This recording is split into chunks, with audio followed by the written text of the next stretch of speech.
एक शादीशुदा जोड़ा था। शादी होने के कुछ सालों तक तो सब ठीक था। वे बहुत खुश थे, लेकिन जैसे जैसे समय बीतने लगा, इन पति पत्नियों के जीवन में खुशियां कम होने लगीं और उनकी जगह झगड़े, निराशा और दुख ने ले ली।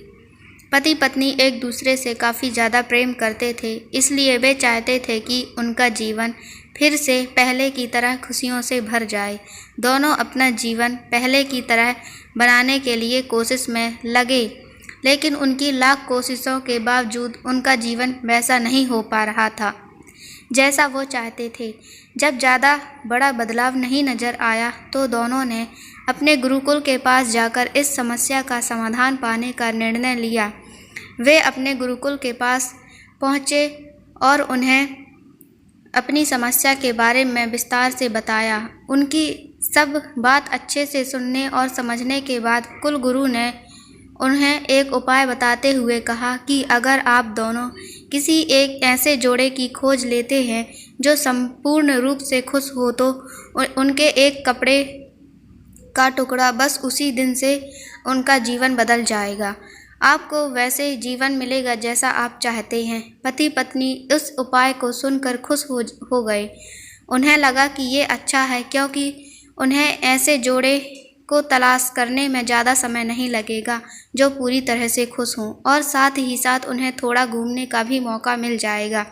इस जोड़े ने सोचा, सबसे ज़्यादा सुखी जोड़ा वही हो सकता है जिसके पास धन धान्य की कमी ना हो। इसलिए उन्होंने सबसे पहले राजा और रानी को मिलकर उनसे पूछना बेहतर समझा कि क्या वे संपूर्ण रूप से खुश हैं या नहीं। दोनों ने किसी तरह से राजा और रानी को एक बार उनसे मिलने के लिए राजी कर लिया।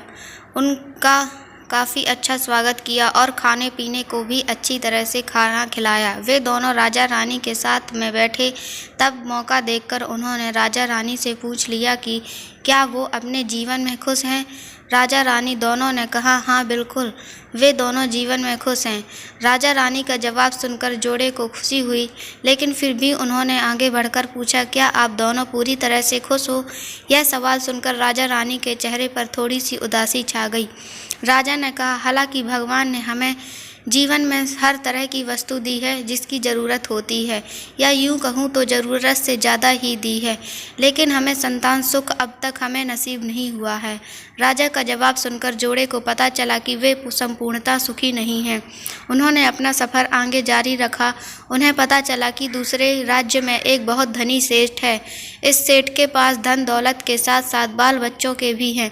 उन्होंने उनसे जाकर पता करना चाहा कि क्या वे पूर्णतः सुखी हैं या नहीं। उनके घर पर 1-2 दिन रहने के बाद यही सवाल उनसे पूछा, पर सेठ और सेठानी ने कहा कि हाँ, सब कुछ तो ठीक है, वह पूर्ण रूप से सुखी नहीं है, क्योंकि उनके 4-5 बच्चों को संभालने में उनका पूरा वक्त चला जाता है और उन्हें अपने जीवन के बाकी सुख भोगने के लिए समय नहीं बचता। पति पत्नी का जोड़ा वहाँ से भी निराश होकर निकल जाता है। वो अपने जान पहचान और अनजाने कई लोगों से मिले, और पर अंत में यही पता चला कि सबके जीवन में कोई न कोई ऐसी कुछ तो कमियां हैं जिनकी वजह से वे आपको अपने आप में पूर्णतः सुखी नहीं समझते।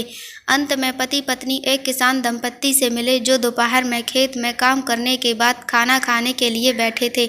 उनके चेहरे पर जो बेफिक्री और शांति उन्होंने देखी, वो पहले किसी भी चेहरे में नहीं देखी थी। जोड़े को लगा शायद अब तक की उनकी तलाश खत्म हो जाएगी। किसान के पति पत्नी के पास जाकर दोनों ने उनसे पूछा कि क्या वे अपने जीवन में खुश हैं। किसान और उसकी पत्नी ने कहा, बिल्कुल, वो खुश हैं। जोड़े ने किसान से अपना अगला सवाल किया, क्या वे जीवन में पूर्णतः खुश हैं। किसान ने मुस्कुराते हुए कहा, हाँ बिल्कुल हैं। दुखी होने के लिए उनके पास कोई कारण नहीं है। ऐसे ही हर तरह से सुखी दंपत्ति की तलाश कर रहे जोड़े ने जब खुश होकर अपने सफ़र और कारण को बताते हुए किसान से उसके कपड़े का एक टुकड़ा मांगा, तो किसान चिंतित होकर बोला कि अगर उसके पास एक से ज़्यादा कपड़े होते तो वे ज़रूर देते, उन्होंने अपना कपड़ा फाड़ देता।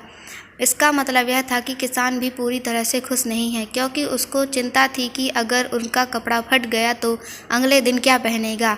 अपनी खोज की पूरी तरह असफल हो चुके पति पत्नी को आखिरकार ये समझ आ गया था कि पूर्णतः सुखी और खुश इस संसार में कोई भी नहीं है। ये हमारे विचार ही होते हैं जो हमें किसी वस्तु को लेकर सुखी या दुखी, खुश या नाखुश करते हैं। जैसे कि संतान ना होना किसी को दुख करता है तो किसी को संतान है पर वो शरारत करते हैं, ये विचार दुखी करते हैं। किसी को कम धन होना दुखी करता है, किसी को ज़्यादा धन कि कोई चुरा ना ले, ये विचार दुखी करते हैं। कहानी की सीख। इस कहानी का निष्कर्ष आप ऐसे निकाल सकते हैं कि आप कितने खुश या सुखी हो सकते हैं ये पूरी तरह आप ही के हाथों में है। आप जितना चीज़ों के प्रति सकारात्मक विचार रखते हैं, आप अपने आप को उतना ही सुखी और सुख होने में मदद करते हैं। कहानी अच्छी लगी तो सब्सक्राइब करें। Thank you.